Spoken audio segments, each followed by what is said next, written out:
ದೇವಜನರೇ, ನಿಮ್ಮೆಲ್ಲರಿಗೂ ಯೇಸು ಕ್ರಿಸ್ತನ ಉನ್ನತವಾದ ನಾಮದಲ್ಲಿ ವಂದನೆಗಳು. ತಂದೆಯಾದ ದೇವರಿಂದಲೂ ನಮ್ಮ ಕರ್ತನಾದ ಯೇಸು ಕ್ರಿಸ್ತನಿಂದಲೂ ನಿಮಗೆ ಕೃಪೆಯು ಶಾಂತಿಯೂ ಆಗಲಿ.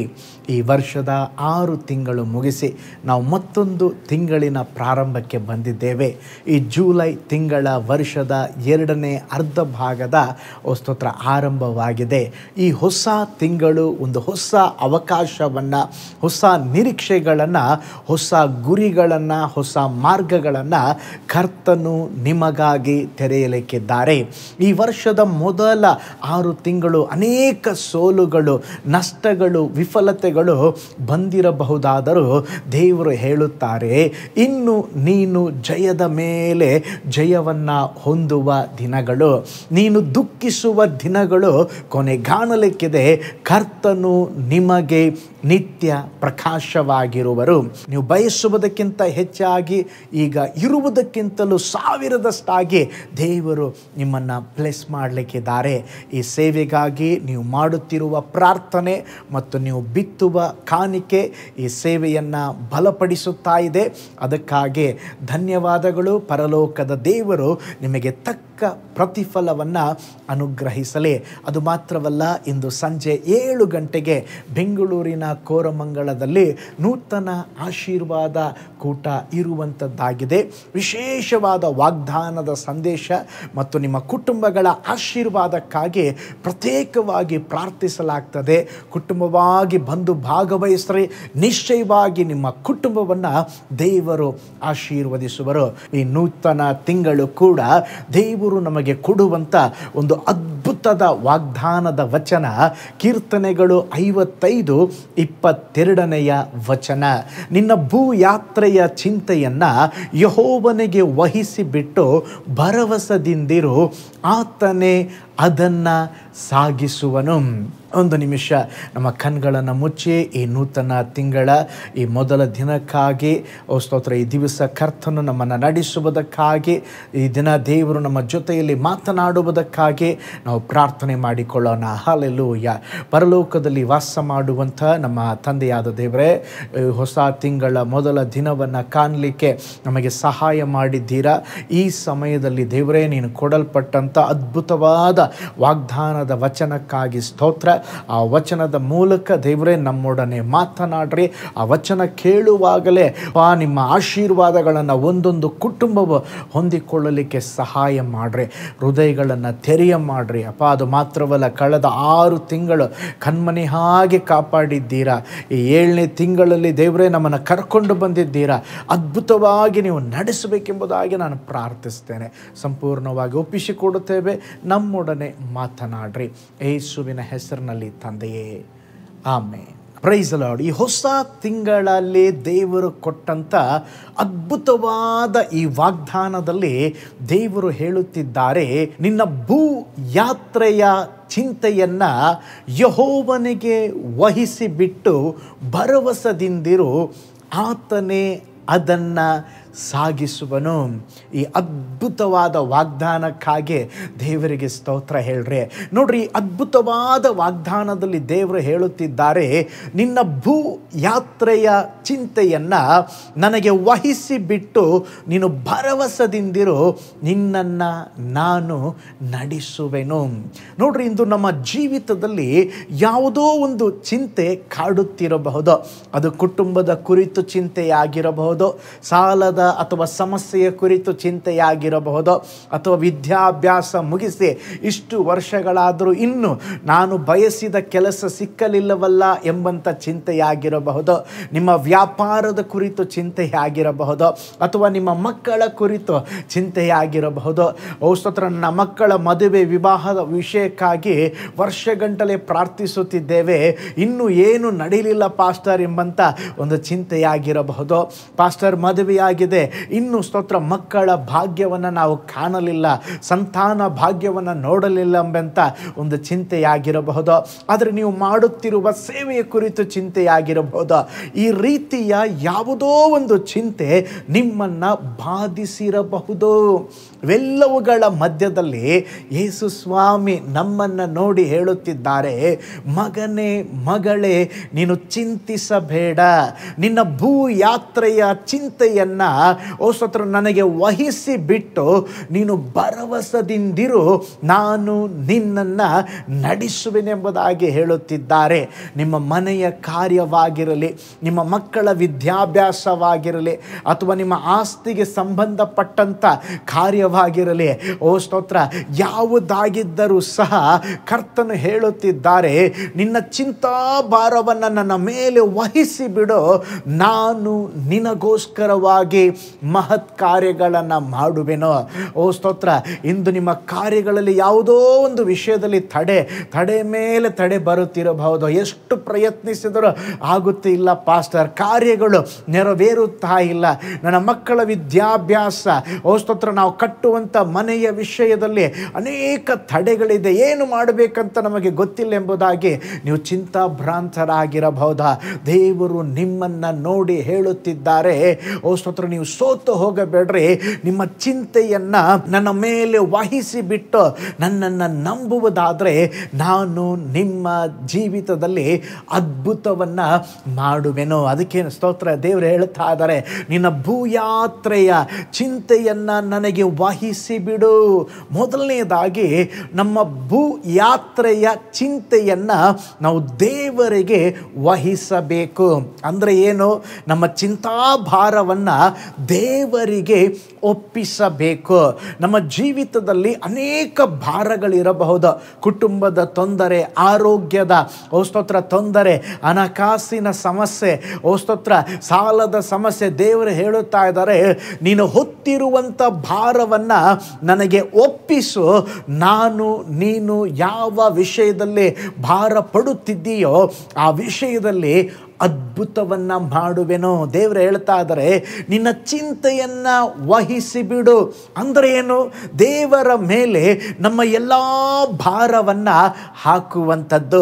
1 ಪೇತ್ರ 5ನೇ ಅಧ್ಯಾಯ 7ನೇ ವಚನದಲ್ಲಿ ನಾವು ನೋಡ್ತೇವೆ, ನಿಮ್ಮ ಚಿಂತೆಯನ್ನೆಲ್ಲ ಆತನ ಮೇಲೆ ಹಾಕಿರಿ, ಆತನು ನಿಮಗೋಸ್ಕರವಾಗಿ ಚಿಂತಿಸುತ್ತಾನೆ.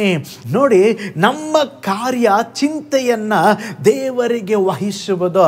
ದೇವರ ಕಾರ್ಯ ಅದನ್ನು ನೋಡಿಕೊಳ್ಳುವಂಥದ್ದು.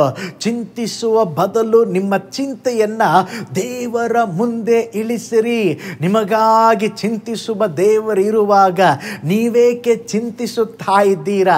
ನೋಡ್ರಿ, ಅದಕ್ಕೆ ದೇವರು ಹೇಳ್ತಾ ಇದ್ದಾರೆ, ನಿನ್ನ ಚಿಂತಾ ಭಾರವನ್ನು ನನ್ನ ಮೇಲೆ ವಹಿಸಿ ಬಿಡು. ಒಂದು ದಿನ ಒಂದು ತಾಯಿ ತುಂಬ ಭಾರವಾದ ವಸ್ತುಗಳನ್ನು ಹೊತ್ತುಕೊಂಡು ಹೋಗುತ್ತಾ ಇದ್ದರು.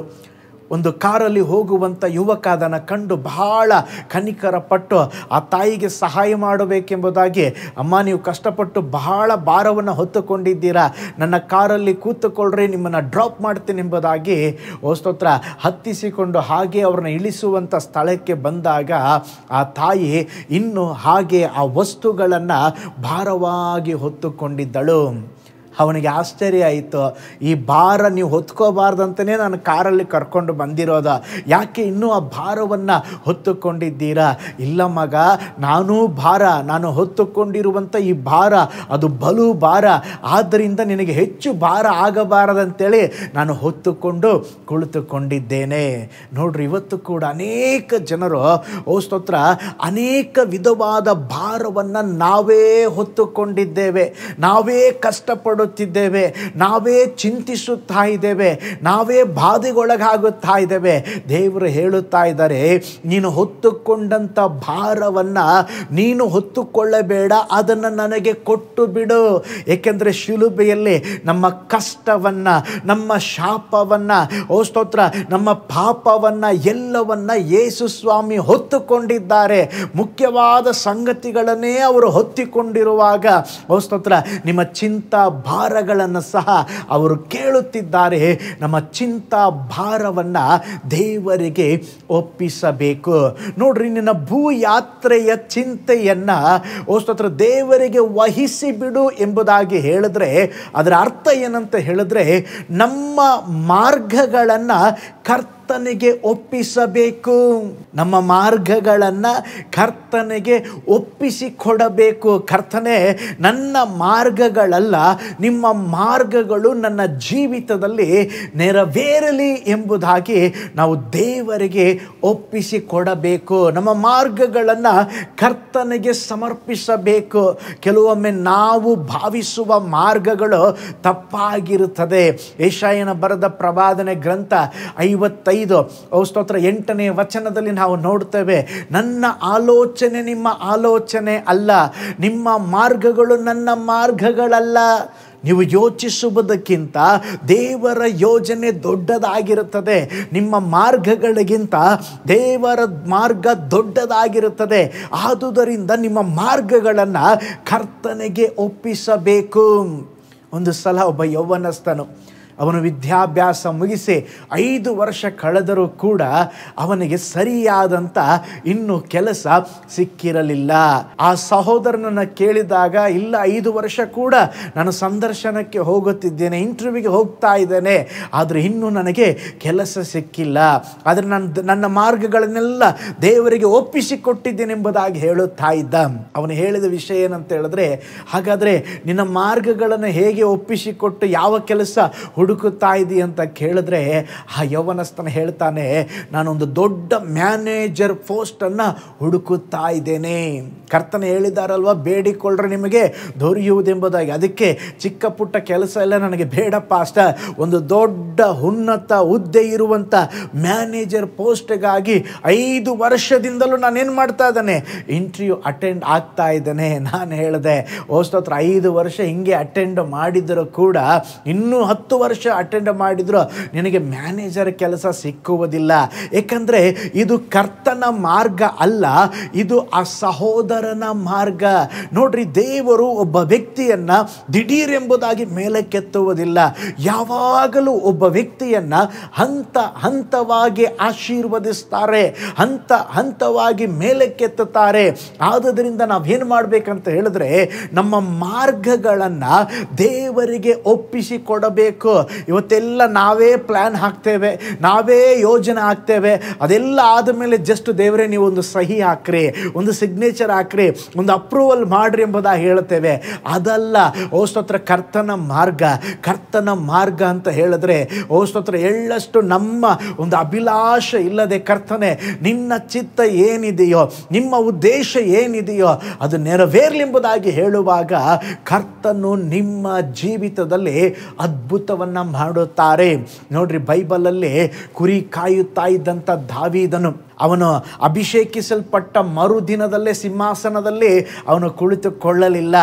ಸ್ತೋತ್ರ ದೇವರು ಅವನ ಜೀವನದಲ್ಲಿ ಹಂತ ಹಂತವಾಗಿ ಅನೇಕ ಸಂಗತಿಗಳನ್ನು ಕಲಿಸಿಕೊಟ್ಟರು. ಅದಾದ ನಂತರ ಎಷ್ಟೋ ವರ್ಷಗಳ ತರುವಾಯ ಅವನು ಇಸ್ರಾಯೇಲ್ ದೇಶದ ಅರಸನಾಗಿ ಸಿಂಹಾಸನದಲ್ಲಿ ಕುಳಿತುಕೊಂಡನು. ಯೋಸೇಫನ ಜೀವಿತದಲ್ಲಿ ಕೂಡ ಸ್ತೋತ್ರ ಅವನ ಲೈಫಲ್ಲಿ ಕೂಡ ಎಷ್ಟೋ ಸ್ತೋತ್ರ ಶೋಧನೆಗಳನ್ನು, ಎಷ್ಟೋ ಪ್ರಾಬ್ಲಮ್ಗಳನ್ನು ಸಂಧಿಸಬೇಕಾಯಿತು. 13 ವರ್ಷಗಳ ಕಾಲ ಅದೆಲ್ಲ ದಾಟಿದ ಮೇಲೆ, ಆ ಉಪದ್ರವಗಳನ್ನು ಹಾದು ಹೋದ ಮೇಲೆ ಕರ್ತನು ಅವನನ್ನು ಐಗುಪ್ತ ದೇಶದ ಪ್ರಧಾನಿಯಾಗಿ ಮಾರ್ಪಡಿಸಿದರು. ಇಂದು ಕರ್ತನು ನಮಗೆ ಹೇಳುತ್ತಿದ್ದಾರೆ, ಹಲ್ಲೆಲೂಯ, ಏನಂತ ಹೇಳಿದ್ರೆ, ನಿನ್ನ ಚಿಂತಾಭಾರವನ್ನು ಯೆಹೋವನಿಗೆ ವಹಿಸಿಬಿಡು ಅಂತ ಹೇಳಿದ್ರೆ ಕರ್ತನ ಮಾರ್ಗಕ್ಕೆ ನಮ್ಮನ್ನು ಒಪ್ಪಿಸಿಕೊಡಬೇಕು, ನಮ್ಮ ಜೀವಿತವನ್ನು ಒಪ್ಪಿಸಿಕೊಡಬೇಕು. ಆಗ ಮಾತ್ರ ನಮ್ಮ ಜೀವಿತದಲ್ಲಿ ದೇವರು ಅದ್ಭುತ ಮಾಡ್ತಾರೆ. ಈ ನೂತನ ತಿಂಗಳು ಈ ಸಂದೇಶವನ್ನು ಕೇಳಿಸಿಕೊಳ್ಳುತ್ತಾ ಇರುವಂಥ ದೇವರ ಮಗುವೆ, ನಮ್ಮ ಮಾರ್ಗಗಳಲ್ಲಿ ನಡೆದದ್ದು ಸಾಕು, ನಮ್ಮ ಮಾರ್ಗದಲ್ಲಿ ಹೋಗಿದ್ದು ಸಾಕು.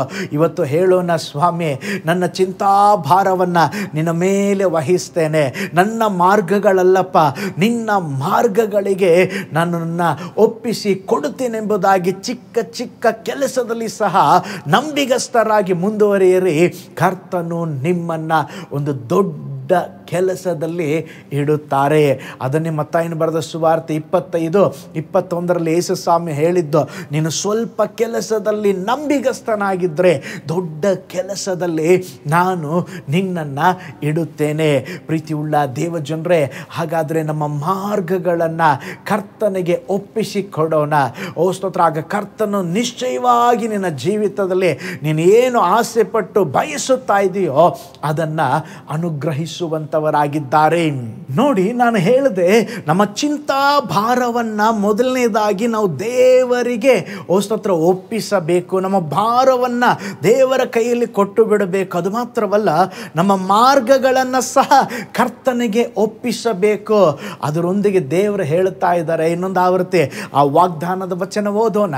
ನಿನ್ನ ಭೂ ಯಾತ್ರೆಯ ಚಿಂತೆಯನ್ನು ಯೆಹೋವನಿಗೆ ವಹಿಸಿಬಿಟ್ಟು, ಮುಂದೆ ಹೇಳ್ತದೆ, ಭರವಸೆಯಿಂದ ಇರಬೇಕು. ಕೇವಲ ಭಾರವನ್ನು ಇಳಿಸುವುದು ಮಾತ್ರವಲ್ಲ, ಭಾರವನ್ನು ದೇವರಿಗೆ ಕೊಡುವುದು ಮಾತ್ರವಲ್ಲ, ಅದಾದ ಮೇಲೆ ನಾವು ದೇವರ ಮೇಲೆ ಒಂದು ನಂಬಿಕೆ ಇಡಬೇಕು. ಇವತ್ತು ನಮ್ಮ ನಂಬಿಕೆ ಯಾರ ಮೇಲಿದೆ? ನಿಮ್ಮ ಕೆಲಸಕ್ಕಾಗಿ, ವ್ಯಾಪಾರಕ್ಕಾಗಿ, ನಿಮ್ಮ ಭವಿಷ್ಯತ್ತಿನ ದಿನಕ್ಕಾಗಿ, ನಿಮ್ಮ ಮಕ್ಕಳ ಕಾರ್ಯಗಳಿಗಾಗಿ ಇವತ್ತು ನಿಮ್ಮ ಭರವಸೆ ಯಾರ ಮೇಲಿದೆ? ಮಾನವನನ್ನ ಭರವಸೆ ಇಟ್ಟು ನರ ಜನ್ಮದವನನ್ನ ತನ್ನ ಭುಜ ಬಲವೆಂದು ತಿಳಿದುಕೊಳ್ಳುವವನು ಶಾಪಗ್ರಸ್ತನೆಂಬುದಾಗಿ ಯೆರೆಮೀಯನ ಗ್ರಂಥ 17ನೇ ಅಧ್ಯಾಯ 5ನೇ ವಚನದಲ್ಲಿ ನೋಡ್ತೇವೆ. ಈ ಲೋಕದಲ್ಲಿ ಅನೇಕ ವಿಧವಾದ ನಂಬಿಕೆಗಳಿದೆ. ಮೊಟ್ಟ ಮೊದಲು ಮನುಷ್ಯರ ಮೇಲೆ ಇಡುವಂಥ ನಂಬಿಕೆ. ಎರಡನೇದಾಗಿ ನಿಮ್ಮ ಮೇಲೆ ನೀವು ನಂಬಿಕೆ ಇಡೋದು, ನನಗೆ ಬಲ ಇದೆ, ನನಗೆ ಶಕ್ತಿ ಇದೆ, ನನಗೆ ತಲಾಂತಿದೆ, ನಾನು ಮಾಡಬಲ್ಲೆ. No no no no.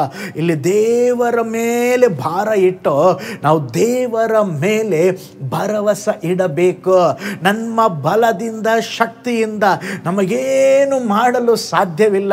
ದೇವರು ಹೇಳ್ತಾ ಇದ್ದಾರೆ, ನನ್ನ ಬಲವನ್ನು ನಾನು ನೆಚ್ಚಿಕೊಂಡ್ರೆ ನನ್ನಿಂದ ಎಲ್ಲ ಆಗುತ್ತದಂತ ನಾನು ಅನ್ಕೊಂಡ್ರೆ ನಾವು ಶಾಪಗ್ರಸ್ತರಂತ ಹೇಳಿದ್ರೆ ಮಾನವ ಜನ್ಮದವರನ್ನ ನಂಬಬೇಡ ಎಂಬುದಾಗಿ ದೇವರ ವಾಕ್ಯ ಹೇಳುವಂಥದ್ದಾಗಿದೆ. ಆದುದರಿಂದ ನಮ್ಮ ಜೀವಿತದಲ್ಲಿ ಯಾವಾಗಲೂ ಕರ್ತನ ಮೇಲೆ ನಂಬಿಕೆ ಇರಬೇಕು. ನೋಡಿ, ನೀವು ಕರ್ತನ ಮೇಲೆ ನಂಬಿಕೆ ಇಡದೆ ಮನುಷ್ಯರ ಮೇಲೆ ನಂಬಿಕೆ ಇಟ್ಟರೆ ನಿಮ್ಮ ಹೃದಯದಲ್ಲಿ ನೀವು ಕರ್ತನಿಗೆ ದೂರವಾಗಿದ್ದೀರಿ ಎಂಬುದಾಗಿ ಅರ್ಥ. ಓ ಸ್ತೋತ್ರ. ನಿನ್ನ ಮಾರ್ಗವನ್ನು ಒಪ್ಪಿಸಿಕೊಡು ಅಂತ ಹೇಳಿದ್ರೆ ನೀವು ದೇವರ ಮೇಲೆ ಪೂರ್ಣ ಭರವಸೆಯಿಂದ ಇರಬೇಕು. ಪ್ರೀತಿಯುಳ್ಳ ದೇವಜನರೇ, ನಿಮ್ಮ ವ್ಯಾಪಾರದ ಮೇಲೆ ನಂಬಿಕೆ ಇಡಬೇಡ್ರಿ, ಆಶೀರ್ವದಿಸುವಂತ ಕರ್ತನ ಮೇಲೆ ನಂಬಿಕೆ ಇಡರಿ. ನೀವು ಮಾಡುವ ಕೆಲಸದ ಮೇಲೆ ನಂಬಿಕೆ ಇಡಬೇಡ್ರಿ, ಕರ್ತನ ಮೇಲೆ ನಂಬಿಕೆ ಇಡರಿ. ನಿಮ್ಮ ಭರವಸೆ ಯಾವ ಮನುಷ್ಯರ ಮೇಲೆ ಇಡಬೇಡಿ, ದೇವರ ಮೇಲೆ ಇಡಿ. ನಿಮ್ಮ ಭರವಸೆ ದೇವರ ಮೇಲೆ ಮಾತ್ರ ಇರಲಿ. ನಿಮ್ಮ ಸ್ನೇಹಿತರಲ್ಲಿ ಭರವಸೆ ಇಟ್ಟರೆ ಅವರು ನಿಮಗೆ ವಿರೋಧವಾಗಬಹುದು.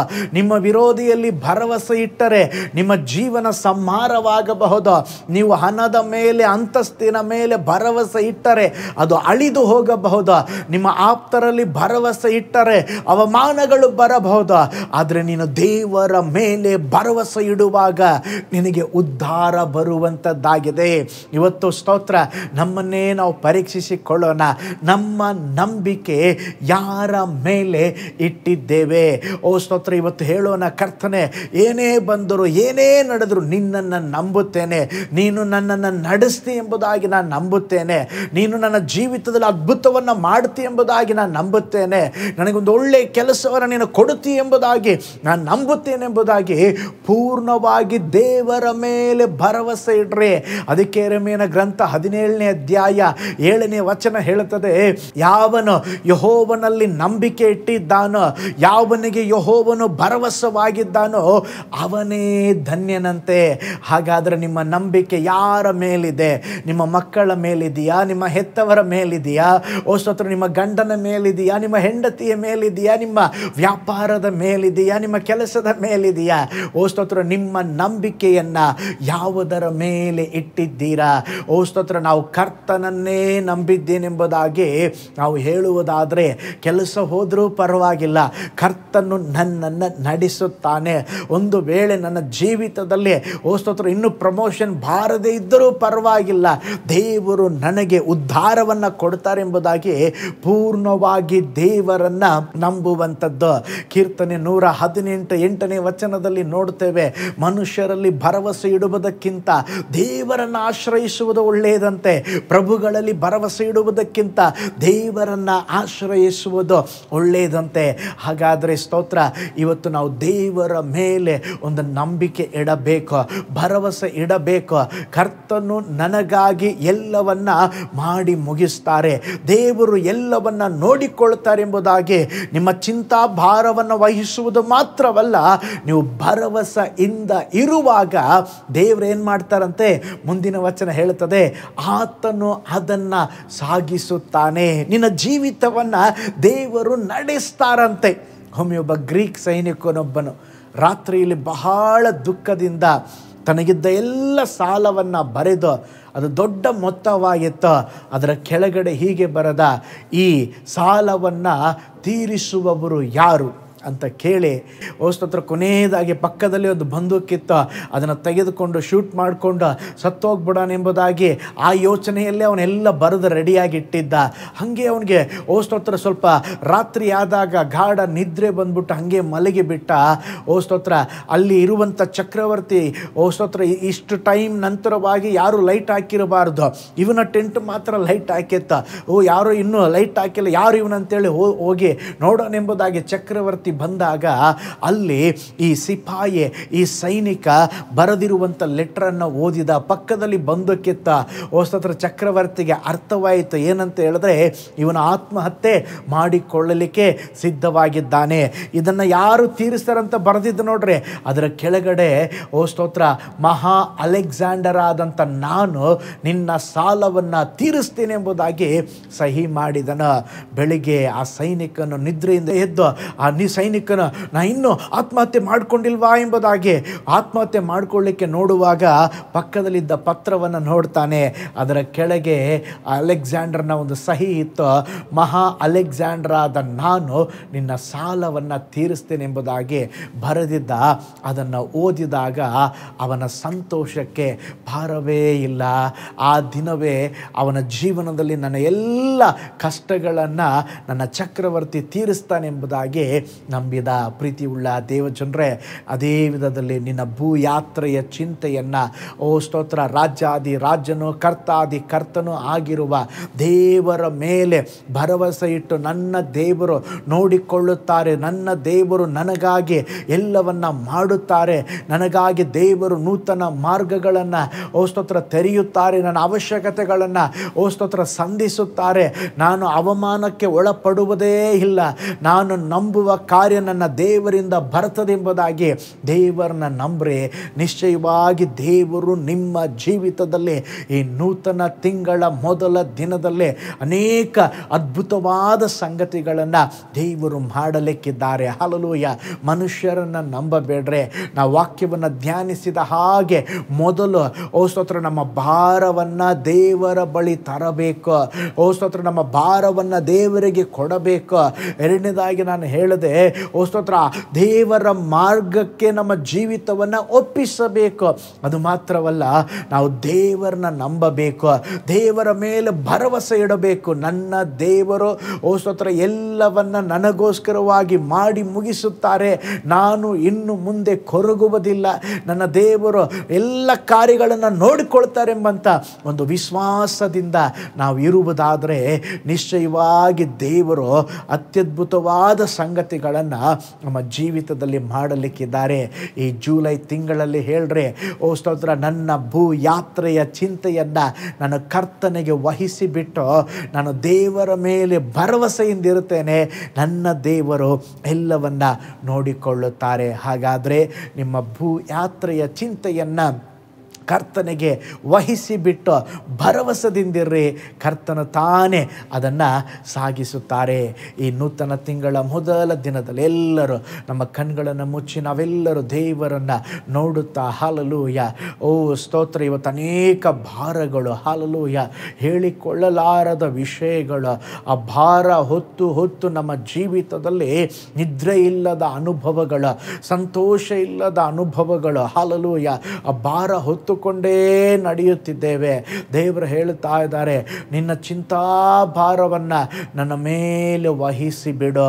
ಈ ಕ್ಷಣವೇ ದೇವರ ಪಾದದಲ್ಲೇ ನಮ್ಮೆಲ್ಲ ಭಾರವನ್ನು, ಓ ಮನೋಭಾರಗಳನ್ನು ಇಳಿಸಿ ಬಿಡೋಣ. ಹಾಲೆಲೂಯ. ಓ ಸ್ತೋತ್ರ ಸ್ತೋತ್ರ ಸ್ತೋತ್ರ.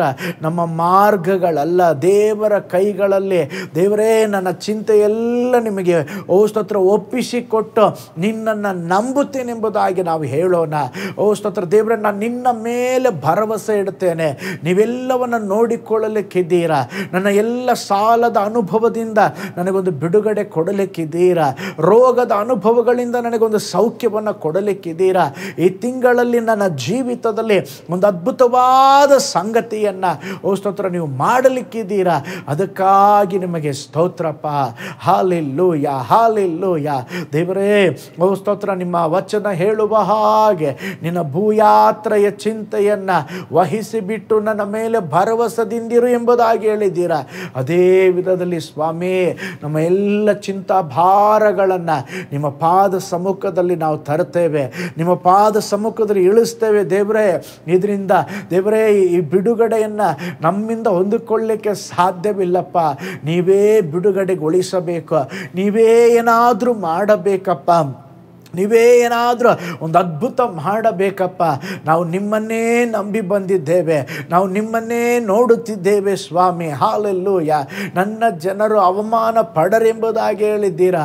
ಅದೇ ವಿಧದಲ್ಲಿ ಸ್ವಾಮಿ, ಈ ದಿವಸ ಯಾರೆಲ್ಲ ಭಾರದಿಂದ, ಚಿಂತೆಯಿಂದ, ಕಷ್ಟದಿಂದ ಸ್ವಾಮಿ ಇದ್ದಾರೋ ಅವರ ಜೀವಿತದಲ್ಲಿ ಈ ಜೂಲೈ ತಿಂಗಳು ಸ್ವಾಮಿ ಒಂದು ಬಿಡುಗಡೆಯ ತಿಂಗಳಾಗಲಪ್ಪ. ಈ ಜೂಲೈ ತಿಂಗಳು ಅವರ ಜೀವನದಲ್ಲಿ ಅದ್ಭುತಗಳು ಸಂಭವಿಸಲಿ ಸ್ವಾಮಿ. ಈ ಪ್ರಾರ್ಥನೆ ಮಾಡುತ್ತಿರುವಾಗಲೇ ಅನೇಕ ತಾಯಂದಿರ ಕಣ್ಣೀರುಗಳು ಒರೆಸಲ್ಪಡಲಿ ಸ್ವಾಮಿ. ಅವರಿಗೆ ಭಾರ ಪಡುವ ಎಲ್ಲ ವಿಷಯಗಳು ಈ ಕ್ಷಣವೇ ಯೇಸುವಿನ ನಾಮದಲ್ಲಿ ನೀಗಿ ಹೋಗಲಿ ಎಂಬುದಾಗಿ ನಾನು ಪ್ರಾರ್ಥಿಸ್ತೇನೆ ಸ್ವಾಮಿ. ಓ ಸ್ತೋತ್ರ. ಹಾಲೆಲೂಯ. ನೀನು ಕಷ್ಟಪಟ್ಟು ಇರಬೇಡ, ನಾನು ನಿನಗಾಗಿ ಕಷ್ಟಪಟ್ಟಿದ್ದೇನೆಂಬುದಾಗಿ ಹೇಳಿದ ದೇವರ ಎಲ್ಲೇ ಕಷ್ಟಪಡುವವರೇ, ಹೊರೆ ಹೊತ್ತವರೇ, ನೀವು ನನ್ನ ಬಳಿಗೆ ಬನ್ರಿ ಎಂಬುದಾಗಿ ಹೇಳಿದಿರಲ್ಲ ಸ್ವಾಮಿ. ನಾವು ನಿಮ್ಮ ಬಳಿಗೆ ಬಂದು ನಿಮ್ಮನ್ನೇ ನಂಬಿ ನಮ್ಮ ಎಲ್ಲ ಭಾರಗಳನ್ನು ನಿಮ್ಮ ಪಾದ ಸಮ್ಮುಖದಲ್ಲಿ ನಾವು ಇಳಿಸುತ್ತಾ ಇದ್ದೇವೆ. ನೀವೇ ಒಂದು ಅದ್ಭುತವನ್ನು ಮಾಡ್ರಿ. ಈ ವಿಡಿಯೋನ ವಾಚ್ ಮಾಡುತ್ತಾ ಇರುವ ಒಬ್ಬೊಬ್ಬರ ಜೀವಿತದಲ್ಲಿ ಈ ತಿಂಗಳು ಒಂದು ಆಶೀರ್ವಾದ ಉಂಟಾಗ್ಲಪ್ಪ. ಈ ತಿಂಗಳು ಅವರ ಜೀವಿತದಲ್ಲಿ ಅದ್ಭುತ ಸಂಭವಿಸಲಿ ಸ್ವಾಮಿ. ಅವರ ಕೈ ಪ್ರಯಾಸಗಳು ಆಶೀರ್ವದಿಸಲ್ಪಡಲಿ. ಯಾವ ವಿಷಯಕ್ಕಾಗಿ ಒಂದು ಬಿಡುಗಡೆಗಾಗಿ, ಒಂದು ಬ್ರೇಕ್ ಥ್ರೂಗಾಗಿ ಕಾದಿದ್ದಾರೋ ಆ ವಿಷಯದಲ್ಲಿ ಒಂದು ದೊಡ್ಡ ಅದ್ಭುತವನ್ನು ಮಾಡ್ರಿ ಸ್ವಾಮಿ. ಅದು ಮಾತ್ರವಲ್ಲಪ್ಪ, ಈ ತಿಂಗಳೆಲ್ಲ ಕಣ್ಮನಿ ಹಾಗೆ ಕಾಪಾಡ್ರಿ. ಓ ಸ್ತೋತ್ರ. ಅದರೊಂದಿಗೆ ಈ ಸೇವೆಯನ್ನು ನೆನಪು ಮಾಡಿಕೊಂಡು ಸ್ವಾಮಿ, ಓ ಸ್ತೋತ್ರ, ಯಾರೆಲ್ಲ ಕಾಣಿಕೆಯನ್ನು ಬಿತ್ತುತ್ತಾ ಇದ್ದಾರೋ ಆ ಕುಟುಂಬಗಳೆಲ್ಲ ಯೇಸುವಿನ ನಾಮದಲ್ಲಿ ನೀವು ಆಶೀರ್ವದಿಸ್ರಿ ಎಂಬುದಾಗಿ ನಾವು ಪ್ರಾರ್ಥಿಸ್ತಾ ಇದ್ದೀವಿ. ಸೇವೆಗಾಗಿ ಪ್ರಾರ್ಥಿಸುವ, ಈ ಸೇವೆಗಾಗಿ ಕೊಡುವ ಅನೇಕ ಓ ಸ್ತೋತ್ರ ಕುಟುಂಬಗಳು ಉಂಟು ಸ್ವಾಮಿ. ಈ ನೂತನ ತಿಂಗಳ ಮೊದಲ ದಿನದಲ್ಲಿ ನಾವು ನೆನಪು ಮಾಡಿಕೊಳ್ತೇವೆ ರಾಜ. ಅವರೆಲ್ಲರನ್ನ ಹೆಸರಾಗಿ ಆಶೀರ್ವಾದ ಮಾಡ್ರಿ. ಓ ಸ್ತೋತ್ರ. ಈ ವಾಕ್ಯವನ್ನು ಕೇಳಿಸಿಕೊಳ್ಳುವಾಗಲೇ ಒಬ್ಬೊಬ್ಬರ ಜೀವಿತದಲ್ಲಿ ಇರುವಂಥ ಎಲ್ಲ ಚಿಂತೆಗಳು, ಭಾರಗಳು ನೀಗಿ ಹೋಗ್ಲಿ ಎಂಬುದಾಗಿ ನಾನು ಪ್ರೇಯರ್ ಮಾಡ್ತೀನಪ್ಪ. ಅದ್ಭುತ ನಡೆಯಲಿ, ದೊಡ್ಡ ಕಾರ್ಯ ಮಾಡ್ರಿ. ನಿನ್ನ ನಾಮದಲ್ಲಿ ನಿನ್ನ ಜನರನ್ನು ಬ್ಲೆಸ್ ಮಾಡ್ತೇನೆ. ನಿನ್ನ ಕೃಪಾ ಕಟಾಕ್ಷ ಬಿಟ್ಟು ನಿನ್ನ ಜನರನ್ನು ನಿನ್ನ ಪ್ರಸನ್ನ ಮುಖದಿಂದ ನೋಡಿ ನಿನ್ನ ಜನರನ್ನು ಆಶೀರ್ವದಿಸ್ರಿ. ಹಾಗೆ ಮಾಡುವುದಕ್ಕಾಗಿ ಸ್ತೋತ್ರ. ಯೇಸುವಿನ ಹೆಸರಿನಲ್ಲಿ ತಂದೆಯೇ, ಒಟ್ಟಾಗಿ ಹೇಳೋಣ, ಆಮೇನ್. Praise the lord. ಈ ಜೂಲೈ ತಿಂಗಳಲ್ಲಿ ಕರ್ತನು ನಿಮ್ಮನ್ನು, ನಿಮ್ಮ ಕುಟುಂಬವನ್ನು ಅದ್ಭುತವಾಗಿ ಆಶೀರ್ವದಿಸಿ ನಡೆಸಲಿಕ್ಕಿದ್ದಾರೆ. ಇಂದು ಸಂಜೆ 7 ಗಂಟೆಗೆ ಬೆಂಗಳೂರಿನ ಕೋರಮಂಗಲದಲ್ಲಿ ನೂತನ ತಿಂಗಳ ಆಶೀರ್ವಾದ ಕೂಟ ಇದೆ. ವಿಶೇಷವಾದ ವಾಗ್ದಾನದ ಸಂದೇಶ ನಿಮಗಾಗಿ ಕಾಯ್ತಾ ಇದೆ. ಬರುವಂಥ ಒಬ್ಬೊಬ್ಬರಿಗಾಗಿ, ಕುಟುಂಬಗಳಿಗಾಗಿ ಪ್ರತ್ಯೇಕವಾಗಿ ಪ್ರಾರ್ಥಿಸಲಿಕ್ಕೆ ನಾನು ಸಿದ್ಧನಾಗಿದ್ದೇನೆ. ಸಂಜೆ ವೇಳೆಯಲ್ಲಿ ಬನ್ನಿರಿ, ಕೂಟದಲ್ಲಿ ಭಾಗವಹಿಸ್ರಿ. ಕರ್ತನು ದೊಡ್ಡ ಕಾರ್ಯಗಳನ್ನು ನಿಮ್ಮ ಜೀವಿತದಲ್ಲಿ ಮಾಡಲಿಕ್ಕಿದ್ದಾರೆ. ನಿಮಗಾಗಿ, ನಿಮ್ಮ ಕುಟುಂಬಕ್ಕಾಗಿ ನಾನು ಪ್ರಾರ್ಥಿಸ್ತಾ ಇದ್ದೇನೆ. ಈ ಜೂಲೈ ತಿಂಗಳಲ್ಲಿ ಕೂಡ ಅನೇಕ ನೂತನ ಡೋರ್ಗಳನ್ನು, ನೂತನ ಬಾಗಿಲುಗಳನ್ನು ತೆರೆದು, ಸ್ತೋತ್ರ, ಕರ್ತನು ನಿಮಗೋಸ್ಕರವಾಗಿ ಪರಲೋಕವನ್ನು ತೆರೆದು ನಿಮ್ಮನ್ನು ಆಶೀರ್ವಾದ ಮಾಡಲಿಕ್ಕಿದ್ದಾರೆ, ನಿಮ್ಮನ್ನು ನಡೆಸಲಿಕ್ಕಿದ್ದಾರೆ. ನಿಮ್ಮ ದುಃಖ ಹೋಗಿ ಸಂತೋಷ ಬರಲಿಕ್ಕಿದೆ. ನೀವು ದುಃಖಿಸುವ ದಿನಗಳು ನೀಗಿ ಹೋಗಲಿಕ್ಕಿದೆ. ದೇವರು ತಾನೇ ನಿಮಗೆ ನಿತ್ಯ ಪ್ರಕಾಶವಾಗಿ ಅವರೇ ನಿಮಗೆ ಬೆಳಕನ್ನು ಕೊಟ್ಟು ಅದ್ಭುತವಾಗಿ ನಡೆಸಲಿಕ್ಕಿದ್ದಾರೆ. ದೇವರು ನಿಮ್ಮನ್ನು ಆಶೀರ್ವಾದ ಮಾಡಲಿ. ನಿಮಗಾಗಿ, ನಿಮ್ಮ ಕುಟುಂಬಕ್ಕಾಗಿ ಪ್ರಾರ್ಥಿಸ್ತೇನೆ. God bless you. ಕರ್ತನಲ್ಲಿ ಪ್ರಿಯರೇ, ಈ ಸಂದೇಶ ಮತ್ತು ಪ್ರಾರ್ಥನೆ ನಿಮಗೆ ಆಶೀರ್ವಾದಕರವಾಗಿದ್ದರೆ, ದೇವರು ನಿಮ್ಮನ್ನು ಪ್ರೇರೇಪಿಸಿದರೆ, ನಂಬಿಕೆಯಿಂದ ಸಾಗುವ ಈ ಸೇವೆಗೆ ನಿಮ್ಮ ಅಮೂಲ್ಯವಾದ ಕಾಣಿಕೆಯನ್ನು ಬಿತ್ತಿರಿ. ಪ್ರೀತಿಯ ದೇವಜನರೇ, ವಾಯ್ಸ್ ಆಫ್ ಹೋಪ್ ಮಿನಿಸ್ಟ್ರಿಯ ವತಿಯಿಂದ ಕೋರಮಂಗಲದಲ್ಲಿ ಪ್ರತಿ ಭಾನುವಾರ ಬೆಳಿಗ್ಗೆ 9:30ಕ್ಕೆ ಕನ್ನಡ ಆರಾಧನೆ ನಡೆಯುತ್ತಿದೆ. ಆತ್ಮಭರಿತವಾದ ಆರಾಧನೆ, ಮನಮುಟ್ಟುವ ಸಾಕ್ಷಿ, ಬಲಪಡಿಸುವ ದೇವ ಸಂದೇಶ. ಬನ್ನಿ, ನಮ್ಮೊಂದಿಗೆ ಭಾಗಿಯಾಗಿ ಕರ್ತನನ್ನು ಆರಾಧಿಸಿರಿ. ನೂತನ ತಿಂಗಳ ಆಶೀರ್ವಾದ ಕೂಟ ಪ್ರತಿ ತಿಂಗಳು ಮೊದಲ ದಿನ ಸಂಜೆ 7 ಗಂಟೆಗೆ. ಪ್ರತಿ ತಿಂಗಳು 2ನೇ ಶನಿವಾರ ಬಿಡುಗಡೆ ಉಪವಾಸ ಪ್ರಾರ್ಥನೆ ಕೂಟ ಬೆಳಿಗ್ಗೆ 10:30ಕ್ಕೆ. ನಿಮಗಾಗಿ ಪ್ರಾರ್ಥಿಸಬೇಕೆ? ನಿಮಗೆ ಯಾವುದಾದರೂ ಪ್ರಾರ್ಥನೆ ಮನವಿಗಳು ಇರುವುದಾದರೆ ಕೆಳಗಿನ ನಂಬರಿಗೆ ಕರೆ ಮಾಡಿ ಅಥವಾ ವಾಟ್ಸಪ್ ಮಾಡಿ. ಈ ಆತ್ಮಿಕ ಸಂದೇಶಗಳು ನಿಮಗೆ ಆಶೀರ್ವಾದಕರವಾಗಿದ್ದರೆ ಲೈಕ್ ಮಾಡಿರಿ. ಇಂಥ ಅದ್ಭುತ ಸಂದೇಶ ಪ್ರತಿದಿನ ನೋಡಲು ಬಯಸುವುದಾದರೆ ಸಬ್ಸ್ಕ್ರೈಬ್ ಮಾಡಿ ಹಾಗೂ ಇತರರೊಂದಿಗೆ ಶೇರ್ ಮಾಡಿರಿ. ಕರ್ತನು ನಿಮ್ಮನ್ನು, ನಿಮ್ಮ ಕುಟುಂಬವನ್ನು ಆಶೀರ್ವದಿಸಲಿ.